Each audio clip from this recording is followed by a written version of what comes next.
Ayan, hello po. Good morning. Ayan. So today is Thursday, August 7 na po ha. Ayan. Napansin niyo ba ang aking nails? O, di ba? Fake nails lang po yan ha. Ganyan naman, dinikit-dikit ko lang yan. Pero ang ganda no, parang tunay. Kasi po parang numinipis na yung aking kuko. Ayan, alam niyo yan, pagpapalinis lagi.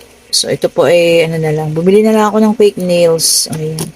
Mura lang yan ha. Andyan po yung link. O yan, sa may basta nandiyan dyan. Hanapin nyo na lang sa reading na ito. O, di ba? O, o. Naku, baka may magreklamo na naman. O, ito na, siya na. Ito na. Ito na po ang ating segment na kailangan mong malaman ito ngayon. Yan ha. Diba, araw ngay August 7, 2025. Ano bang mga dapat ninyong kailangang malaman ngayon na gabay po sa inyo, no? So, sa nagtatanong pala, no, this goes to all zodiac sign po ha. Hindi po sa isang zodiac lamang. Or kung ano man. Pero lahat na po ng sign ito ha.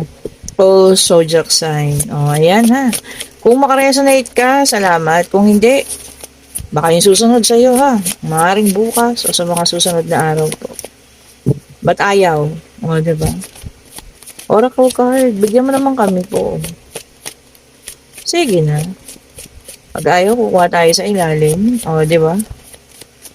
O, sabi ko sa inyo, sa ilalim. Storm. O, sabi niya rito, every hurricane comes to an end. Ang ganda nito. Ibig sabihin po, lahat ng bagay na maaaring nangyayari sa buhay mo ay malapit na ang katapusan. Ayan ha. Di ba ang bagyo naman, sumisimbolo sa, alam niyo yon, problema na nararanasan natin ngayon, maaring ito po talagang patong-patong na problema. Oh. Ang ibig niya pong sabihin dito, lahat naman daw po may katapusan. Oh, 'di ba? Hindi iyan pang habang buhay. Oh, di po ba? So alam niyo 'yon, manalangin, ayan, mag-manifest. Hingin natin sa Panginoon na tapusin ang mga bagay na ito na sobrang nakabibigat sa atin po ha. Sabi niya nga, lahat ng bagay ay may katapusan. Kahit pa po isang napakabigat na problema nito, no? Matatapos, maayos, ayan. Basta tayo po ay magtiwala, humingi tayo sa Panginoon, ha? Huwag tayong makalimot magdasal at humingi ng tulong, syempre sa ating Panginoong may kapal. Sino pa ba yung pinaka-powerful dyan? O, di ba siya lang naman? O, di ba ang ganda? O, ito, sumunod agad. Uy, ang ganda, raindrops. Ayan, tama-tama sa mga tag-ulan, pag-ulan dyan. Take a chance on them. Ang ganda nito, no? Baka maaaring mayroong nakikipagkaibigan. So, ayan, maaaring gusto kayong kaibiganin, maaaring gusto kayong makilalang mabuti. Bigyan nyo raw po ng pagkakataon, ha? Pineflex ko talaga yung kuko ko. Ang ganda kasi, nagagandahan po ako. Pasensya na, ha? Ayan, so pagbigyan nyo po, okay? Or maaari ding ito po ay isang bagong manliligaw. Ayan ha. Isang taong talaga nagpapakita ng interest sa inyo. Ayan, bigyan nyo po ng tsansa. Siyempre, hindi naman yung maaaring palagi na tayong malungkot. O, diba? Malay ninyo, siya na pala. Siya na pala yung taong nakatakda na magmamahal sa inyo ng lubusan. O, diba naman? Bigyan niyo po ng chance ang sarili ninyo, bigyan niyo ang chance ang ibang tao na makilala kayo. Kung sa sarili ninyo, bigyan niyo ng chance na magmahal kayong muli. O, di ba? Bigyan niyo ng chance na mahalin kayong muli. Kung sino man po itong tao na ito, ha? Ano, maaaring magparamdam daw po sa inyo. Maaaring ngayon ito, ngayong araw na ito, ha? Okay po, baka may magpaparamdam dyan. O, di ba? So, ayan ha. Kung magpaparamdam ka man, magparamdam ka na ngayong araw na ito. O, di ba? Baka makita kayo sa ulanan. Sa ulanan. Okay po. And then, meron tayong homeward. Sabi niya rito. Ang ganda yung kasunod, Take yourself out on a date. O, ayan. Thursday ngayon. Maulan pa man din. Baka meron nagpaplano ng mga date. Pagkikita. Ayan po, ha. Baka maaaring kayo po ay makipag-date sa isang tao. Pasensya na kayo ha, si Panpan po yun, biglang tumalon. Buti hindi dito sa ginagawa natin. O maaaring kayo po ay makipag-date sa isang tao na kilala, no? Kung online ito, ingatan ng sarili ha, lalo't hindi nyo gaanong kakilala. Pero kung ito naman, kakilala na ninyo, ayan ha, tapos ngayon nagkaseryoso na sa inyo, bigyan ng chance, ka nga no. Oh, ayan. Huwag tayong maiwan sa nakaraan. Baka yung nakaraan mo, sobra-sobra na yung pag-move on or move forward, tapos ikaw na yung naiwan. So, ayun po ha, sabi niya nga, no, take yourself out on a date. O, ayan, lumabas ka rin po ha. At makipagkita, makipagkilala sa mga panibagong tao. No? Marami pong tao na magkakaroon ng interest sa inyo, lalo tigit na napakabuti ng puso ninyo. Oh, 'di ba?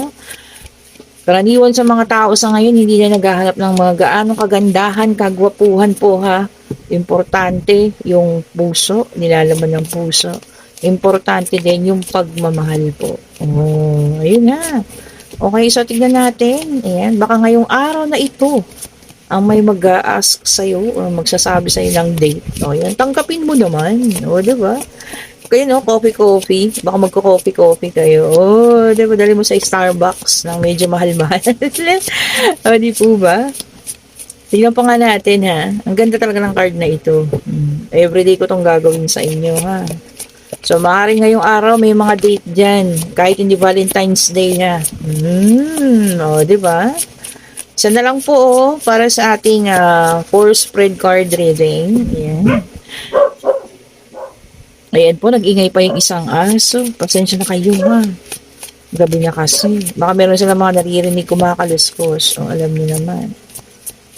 O, kanina 2 sunod, mabilisan. Ito naman, medyo natatagalan tayo ha. Ayun na. Ayan. Sabi niya, mareklamo ka. O, sige, ito na. Ay, ito confidence. It comes with time and practice. Oo nga naman, ano? Baka meron sa inyo dyan, ha? Walang confidence sa sarili, walang kumpiyansa. Kailangan natin ng practice. Ayan po, ha? Kung ano man ito, na dapat buo ang kumpiyansa at confidence nyo sa sarili ninyo. Maaring kayo may papasukan na panibagong hanap buhay, na nagdadalawang isip ka, o ayan, pinapaalala sa iyo na lakasan ng loob, ano? Baka ngayong araw ay mag-a-apply ka ng trabaho, nandiyan ka, no? Ayan, lakasan mo daw po ang loob mo, yan ang baunin mo. Ayan, at lahat ng pinag-aralan mo sa interview mo, no? Yung mga pinractice mo, gamitin mo raw po yan. O ayan na, syempre bago tayo sumabak, no? Maaring sa pag-a-apply, maaring sa kahit ano pa man. Kailangan alamin muna natin yung background ng kumpanya para syempre, 'di ba? Alam natin yung mga isasagot natin at aralin din natin ang mga interview po, ha. Baka interview mo ngayon. O good luck sa iyo, lakasan ng loob. Yun ang baon mo raw po ngayon, ha. Lakas ng loob, confidence. Ayan. O kung sino ka man na mag-a-apply ngayon, yan po ang baunin mo ngayong araw na to, lakas ng loob, tibay ng dibdib. O, 'di ba? Sabi nga nila, at katalinuhan. At for sure ako, matatanggap ka ngayong araw na ito. Oh, ayan po ha.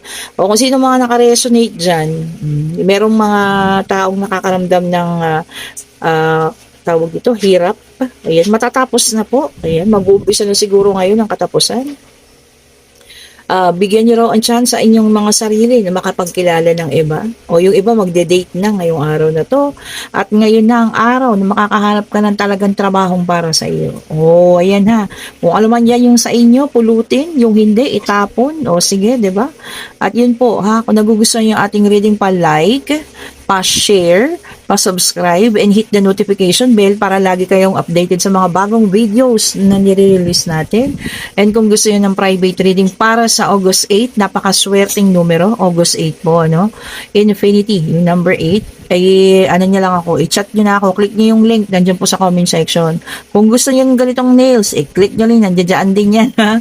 Mura lang to, siguro mga 50 pesos. O, ayan po, ha? Tapos may kasama na sa mga pandikit-dikit. O, nandiyan po yan. Okay po, thank you so much for watching po. Have a great morning. Sa iba naman evening na, o kung nasaan man po kayo na.